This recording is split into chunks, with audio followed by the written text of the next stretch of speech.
राष्ट्रीय स्वयंसेवक संघाचा संघ शिक्षा वर्ग त्यावेळी क्षेत्रशः व्हायचा आणि पश्चिम क्षेत्रामध्ये गुजरात आणि महाराष्ट्र हे दोन्ही राज्य असायचे. त्यामुळे संघाच्या शिक्षा वर्गात शिक्षक म्हणून नरेंद्रभाई यायचे आणि महाराष्ट्रातल्या अनेकांशी त्यांची चर्चा, गप्पा, दोस्ती व्हायची. म्हणजे पुण्यामध्ये राष्ट्रीय स्वयंसेवक संघाचं शनिवार पेठमध्ये कार्यालय मोतीबाग नावानी. मोतीबागमध्ये आले तर तिथूनच ते मोठ्याने ओरडून याला त्याला ओ आबा अभ्यंकर कसे आहात, खाली या, असं सगळ्यांना बोलवायचे. आणि असा त्यांचा इथल्या अनेकांशी दोस्तीचा संबंध होता. तो संबंध त्यांनी वर्धिष्णू करत नेला.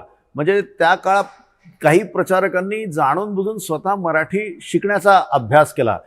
परमपूजनीय गुरुजी त्यांच्या आईशी बोलण्याच्या दृष्टीने. तर नरेंद्रभाई मोदींचा पण मराठीचा चांगला अभ्यास आहे. विशेषतः मराठी भाषेला जेव्हा क्लासिकल लँग्वेजचा दर्जा मिळाला तेव्हा त्यांचं जे भाषण आहे त्यामध्ये कमीत कमी 20 मराठी लेखकांची त्यांच्या वैशिष्ट्यांसह त्यांनी नावं घेतलेली आहे. त्यामुळे मराठी भाषा, महाराष्ट्रातलं संघकार्य याच्याशी त्यांचा अत्यंत निकटचा संबंध आणि आत्मीयतेचा संबंध असा होता. संघ स्वयंसेवक प्रचारक म्हणून आपल्या आयुष्याची